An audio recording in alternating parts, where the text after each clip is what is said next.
there's nowhere that Marcus Aurelius explicitly identifies as a Stoic.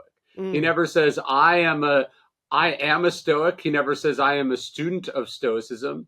Mm. Um, Hayes says that probably the closest you would get Marcus to admit to was that he was a philosopher, that he was a student of philosophy.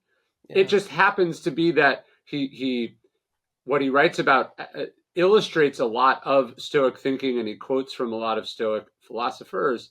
But I would suspect that he too saw philosophy as the larger umbrella, and then he's grabbing from the different schools in the different situations that he's in. There's just something interesting about meditations in the sense that it's what he was writing to himself at these different moments. Yeah. And so we don't know all the other things that he thought, that he cared about, that he used. It's just what happens to survive. It'd be like if someone got a hold of my journal, they'd think all I think about are these handful of things. Yeah. But those are just the things I needed the most help with. Exactly. Which makes him very easy to criticize for reasons that feel unfair for exactly that reason, Yeah.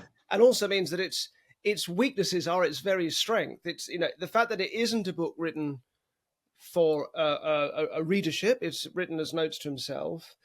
Means, of course, that it lacks any coherent or obvious structure. It repeats Yes. itself again and again in a way that might, you might find a bit tiresome after a while. I don't think it is, but you might see it like that because we instinctively want to read it as a handbook, and it just isn't. But the strength of that is that slowly, almost subliminally, this really human picture emerges, and the fact that he isn't he isn't telling us how to live, and he isn't presenting this kind of glorious image of a enlightened sage or anything. He's just a man struggling, and on top of that, of course, part of its perennial appeal is that we're listening to an emperor talking to himself, and yet we're Yeah. finding we're relating on so many levels. And I love that because I think an issue with Stoicism, well, not really with Stoicism, but the communication of it, is that when you've got somebody telling you, why are you thinking like this? You should think like this instead. That's a difficult line to tread without it Yes. seeming preachy.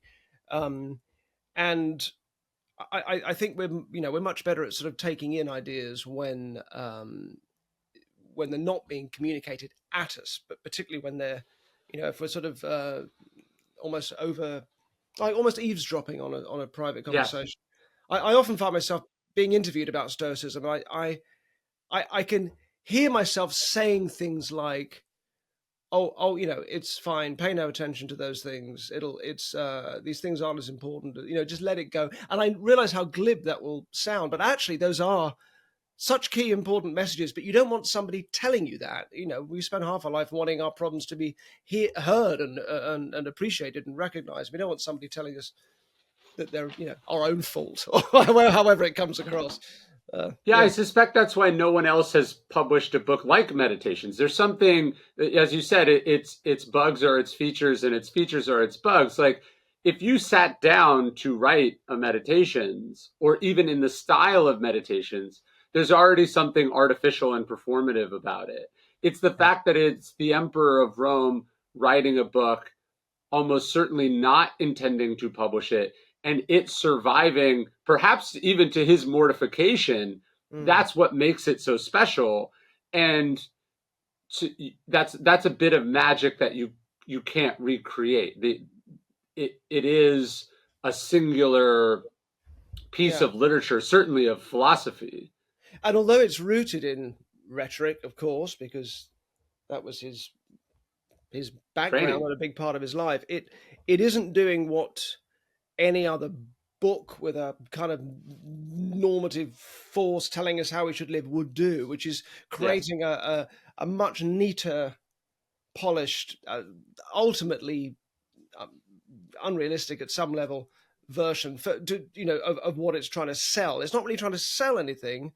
He's just talking to himself where he needs it, which of course means that sometimes the things you're saying sound exaggerated, or if you take this bit out of context, why would you want to live like that? Of course, but that's, as you said, if somebody read your own diary and took bits out of context, they'd sound ridiculous too. But in those in those moments, these are the things that that he needs to hear. But it's also allowing for all sorts of, there are things that contradict each other.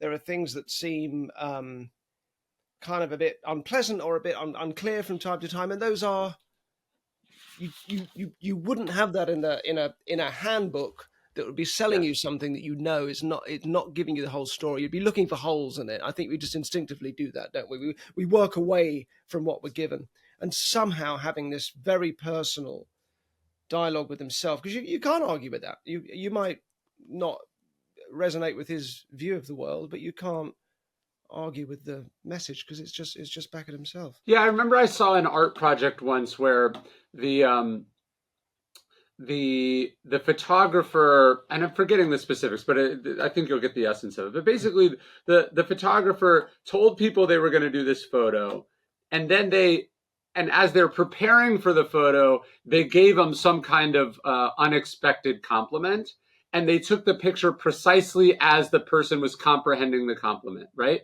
So the person thought this wasn't the photo, but actually this was going to be the photo.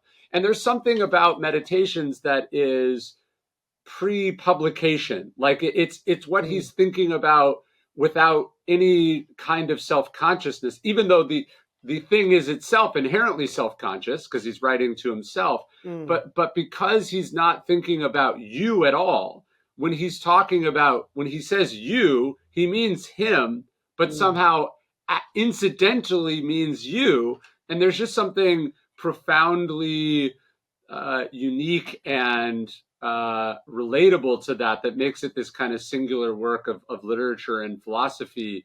It's like it'd be like a band performing, and somehow they capture something in the rehearsal that is the essence of the song, that when they went into the studio to record, yeah. you could not ever recreate.